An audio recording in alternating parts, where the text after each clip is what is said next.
ഓപ്പോയുടെ Oppo Reno 11 pro എന്ന പുതിയൊരു smart phone ഇപ്പോൾ ലോഞ്ച് ചെയ്തിട്ടുണ്ട്. ഈ ഒരു വീഡിയോയിൽ നമ്മൾ നോക്കാൻ പോകുന്നത് ഓപ്പോ റെനോ 11 പ്രോ എന്നുള്ള സ്മാർട്ട് ഫോണിനെ പറ്റിയിട്ടാണ്.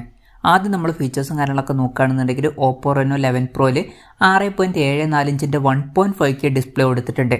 ഫുൾ HD റെസൊല്യൂഷനേക്കാളും ബെറ്റർ ആയിട്ടുള്ള റെസൊല്യൂഷനൊക്കെ ഇതിൽ വരുന്നുണ്ട്.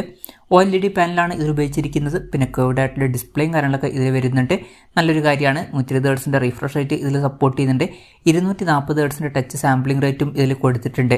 പിന്നെ 10 ഡിസ്പ്ലേക്കാണ് ഇതിൽ വരുന്നത്. പഞ്ചോൾ ഡിസൈനാണ് വരുന്നത്. പഞ്ചോൾ വരുന്ന ടോപ്പ് സെൻറ്റർ ഭാഗത്തായിട്ടാണ്. ഏകദേശം 93.9% സ്ക്രീൻ ടു ബോഡി റേഷ്യോ ഈ ഫോണിൽ വരുന്നുണ്ട്. ഫോണിൻ്റെ പീക്ക് ബ്രൈറ്റ്നസ് വരുന്നത് 1600 നിറ്റ്സ് ആണ്. പിന്നെ 2160 Hz PWM ഡിമ്മിങ് എന്നുള്ള ഫീച്ചറും ഇതിൽ സപ്പോർട്ട് ചെയ്യുന്നുണ്ട്. അപ്പോൾ ഡിസ്പ്ലേ ഫീച്ചേഴ്സ് മൊത്തത്തിൽ നോക്കുകയാണെന്നുണ്ടെങ്കിൽ അത്യാവശ്യം നല്ല ഡിസ്പ്ലേ ഫീച്ചേഴ്സും കാര്യങ്ങളൊക്കെ ഈ ഫോണിൽ വരുന്നുണ്ട് എന്ന് പറയാവുന്നതാണ്. In display finger print sensor ഈ ഫോണിൽ കൊടുത്തിട്ടുണ്ട്. ഫോണിൻ്റെ വെയിറ്റ് വരുന്നത് 190 ഗ്രാം ആണ്. തിക്നെസ് വരുന്നത് 8.19 mm ആണ്. പ്രോസസ്സറിൻ്റെ കാര്യം പറയുകയാണെന്നുണ്ടെങ്കിൽ സ്നാപ്ഡ്രാഗൺ 8+ Gen 1 എന്ന പ്രോസസ്സർ ഈ ഫോണിൽ കൊടുത്തിട്ടുണ്ട്. ഈ ഒരു സ്മാർട്ട് ഫോൺ ഏകദേശം 41,000 രൂപ പ്രൈസ് റേഞ്ചിലാണ് വരുന്നത്. ആ ഒരു പ്രൈസ് റേഞ്ചിൽ ഇത് അത്യാവശ്യം തിരക്കുള്ള നല്ലൊരു പ്രോസസ്സറൊക്കെ തന്നെയാണ്. പിന്നെ 5G സപ്പോർട്ടും കാര്യങ്ങളൊക്കെ ഇതിൽ വരുന്നുണ്ട്. ഈ ഫോണിൻ്റെ ബേസ് വേരിയൻറ്റിൽ തന്നെ 12 GB റാമും 256 GB ഇൻറ്റേർണലും വരുന്നുണ്ട്. 12 GB റാമും 512 GB ഇൻറ്റേർണലുമായിട്ട് വരുന്ന ഒരു വെർഷനും വരുന്നുണ്ട്. LPDDR5X റാമാണ് ഇതിൽ ഉപയോഗിച്ചിരിക്കുന്നത്. UFS 3.1 സ്റ്റോറേജ് ടൈപ്പും ഇതിൽ വരുന്നുണ്ട്. പിന്നെ വെർച്വൽ റാം എന്നുള്ള ഫീച്ചറും ഇതിൽ കൊടുത്തിട്ടുണ്ട്. അതായത് എക്സ്ട്രാ റാം വേണ്ട സമയത്ത് ഇൻറ്റേർണൽ മെമ്മറിയിൽ നിന്ന് കുറച്ച് മെമ്മറി എടുത്തിട്ട് അത് റാമായിട്ട് യൂസ് ചെയ്യും. അങ്ങനെ 12 GB റാം വരെ എക്സ്ട്രാ നമുക്ക് ലഭിക്കുന്നതായിരിക്കും. NFC എന്നുള്ള ഫീച്ചർ ഇതിൽ സപ്പോർട്ട് ചെയ്യുന്നുണ്ട്. പിന്നെ IR ബ്ലാസ്റ്ററും കാര്യങ്ങളൊക്കെ ഇതിൽ കൊടുത്തിട്ടുണ്ട്. X-ആക്സിസ് ലീനിയർ മോട്ടർ ഈ ഫോണിൽ വരുന്നുണ്ട്. പിന്നെ സ്റ്റീരിയോ സ്പീക്കേഴ്സ് ഈ ഫോണിൽ കൊടുത്തിട്ടുണ്ട്. Android 14 ബേസ് ആയിട്ടുള്ള കളർവൈസ് സോഫ്റ്റ്വെയർ ആണ് ഈ ഫോണിൽ വരുന്നത്. ക്യാമറയുടെ കാര്യം പറയുകയാണെന്നുണ്ടെങ്കിൽ ഫോണിൻ്റെ പിന്നിൽ ട്രിപ്പിൾ ക്യാമറ സെറ്റപ്പ് കൊടുത്തിട്ടുണ്ട്. 50 MP മെയിൻ ക്യാമറ സെൻസർ ഈ ഫോണിൽ വരുന്നുണ്ട്. ഇത് സോണി IMX 890 സെൻസറാണ്. വോയിസിൻ്റെ സപ്പോർട്ടും കാര്യങ്ങളൊക്കെ ഇതിൽ വരുന്നുണ്ട്. പിന്നെ 8 MP ultra wide angle lens വരുന്നുണ്ട്.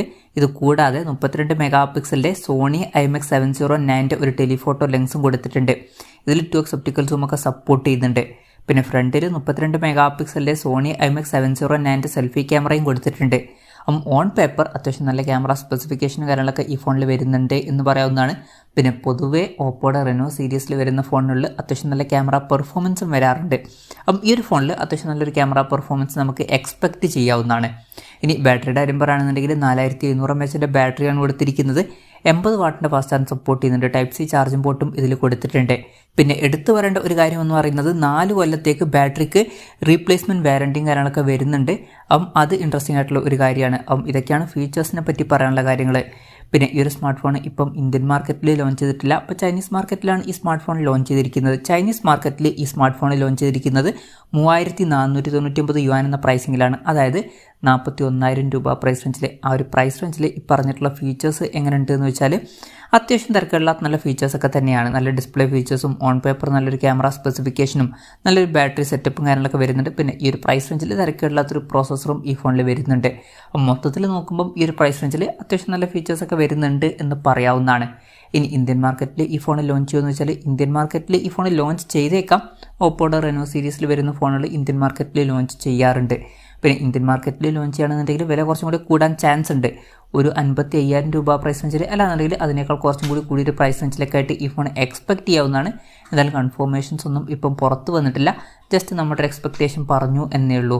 എന്തായാലും ഓപ്പോയുടെ ഓപ്പോ റെനോ 11 പ്രോ എന്നുള്ള പുതിയൊരു സ്മാർട്ട് ഫോൺ ഇപ്പോൾ ലോഞ്ച് ചെയ്തിട്ടുണ്ട്. ഈ ഒരു ഫോണിനെ പറ്റിയിട്ടുള്ള നിങ്ങളുടെ അഭിപ്രായം ജസ്റ്റ് ഒന്ന് കമൻറ്റ് ചെയ്യുക.